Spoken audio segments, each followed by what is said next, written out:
PAN Sumsel dukung Zulkifli Hasan Cawapres 2029. Instruksikan ramai-ramai pasang poster.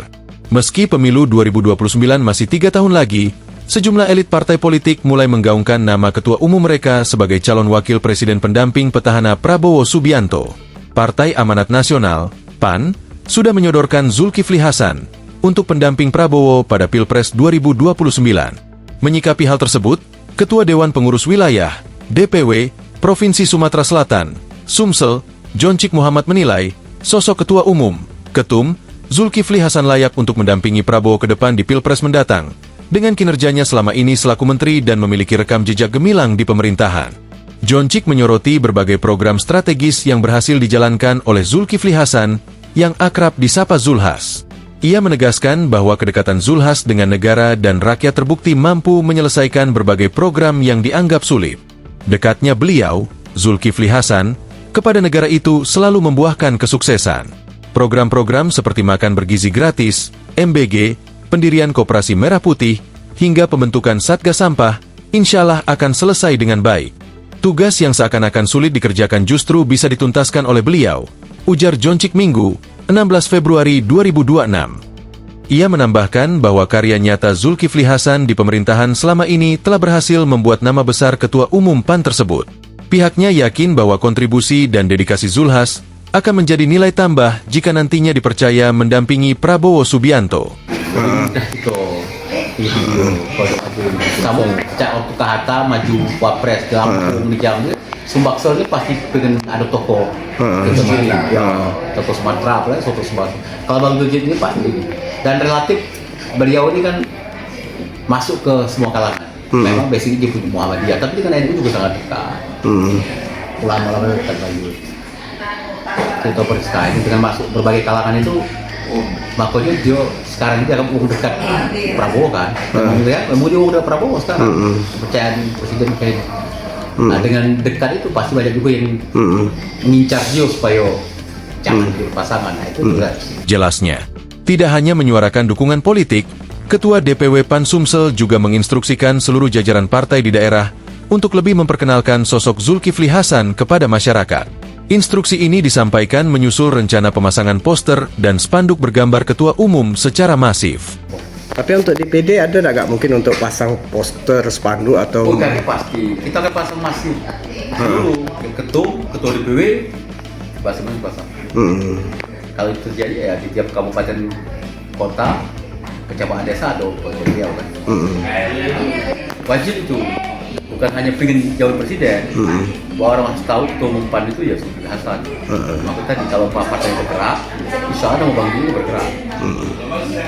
Nah ini putaran terakhir sejak kakak di ketua DPW itu kan survei PAN naik, lihat. Tegasnya, dengan dukungan yang terus mengalir dari akar rumput, PAN Sumsel berharap agar Zulkifli Hasan dapat diberikan kepercayaan untuk mendampingi Prabowo Subianto demi mewujudkan Indonesia yang lebih maju dan sejahtera. Pengamat politik Unsri Profesor Dr. Febrian mengatakan, pada Pilpres 2029 wajar kalau politisi bersaing menjadi pasangan Prabowo sebagai cawapres. Dia memang secara teori semakin jauh hari ya semakin baik. Dan itu kan dalam rangka meningkatkan popularitas. Yang coba dirangkai dengan apakah yang bersangkutan itu mendapatkan elektabilitas dengan figur yang bersangkutan. Nah, dari sisi itu ya tidak salah.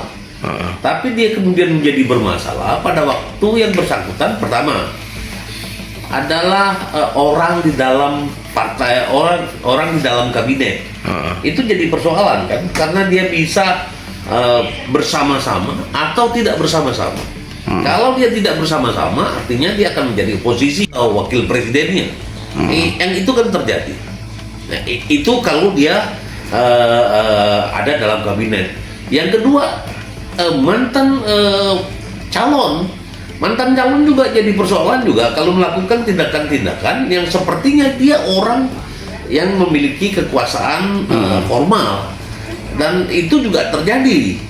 Nah, yang inilah lalu sebenarnya tidak jadi persoalan lah kalau seandainya dilakukan secara beradab, beretika ya. Nah, jadi itu hanya jadi perdebatan di warung-warung dan apa yang dilakukan itu sepanjang kemudian tidak melanggar tupoksi, lalu tidak melanggar adab dan etika, saya pikir ya silakan saja. Ya, Itu lagi, Prof. ya kalau 2029 kan orang yang jelas ingin bersama-sama Prabowo kan banyak ya. Karena pertama orang beranggapan bahwasanya melawan petahana itu bukan persoalan gampang. Ya, itu bukan persoalan gampang melawan Prabowo. Tapi kemudian juga menyingkirkan Gibran itu lain persoalan, sehingga barangkali ini yang dianggap salah satu poin untuk bagaimana bisa masuk dalam kabinet baru. Yang ini yang sering terjadi, misalnya kasus AHY ya, AHY atau yang lain ya, ada beberapa lagi. Nah, dan ini itu yang saya katakan ada di dalam kabinet tapi tidak bersuara satu gitu. Yang ini bisa kemudian membuat ketidakharmonisan ya. Yang ini juga di-center oleh masyarakat umum. Dan beberapa nama sudah sangat populer sekarang. Di samping AHY tentu mantan calon presiden dulu Pak Anies ya, melakukan gebrakan-gebrakan mendirikan partai lagi malah. Lalu Pak Jokowi juga membuat partai baru yang kita tahu bukan partai baru sih sebenarnya, dia hanya melanjutkan dari ketua umumnya Kaisang misalnya. Dan inilah yang menarik sebenarnya. Dan saya ingin katakan ini kan figur-figur partai sebenarnya yang lebih dominan ya. Kalau kita bagi itu makanya ada partai biru, partai merah, ya partai kuning misalnya. Dan yang itu sebenarnya nanti mengkerucut dia semakin dekat hari, karena sekarang ini baru 1 tahun dan sebenarnya 1 tahun itu waktu yang pendek dan masih lama lagi kalau kita berbicara soal itu ya. Tetapi nanti dia semakin mendekat tahun dia akan semakin mengkerucut.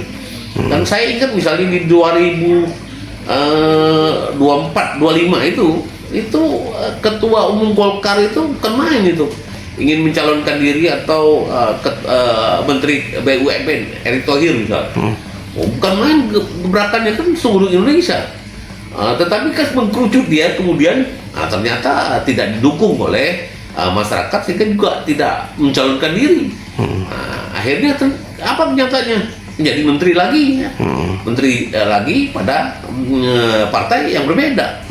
Nah, ini yang saya bilang, memang Indonesia ini kadang memaafkannya gampang, mau jadi gampang, lalu tanggung jawabnya kurang. Yang ini yang kadang sedih kita. Padahal kalau kita sudah jadi level menteri ya harus kenegarawanannya yang timbul, harus itu yang diutamakan. Jadi singkirkan dulu baju pribadi, baju partai, baju golongan. Utamakan baju negara ini. Apa baju negara? Ya contohnya kalau sudah jadi menteri tinggalkan dulu. Jangan ini ya, misalnya Bahlil, menteri, ya menteri perdagangannya mantan Golkar ya, mantan ketua umum AHY Demokrat. Siapa lagi itu? Zulkifli Hasan. Zulkifli Hasan, PKB, kayak begitu ya. Jadi benarnya kita ini gampang memaafkan.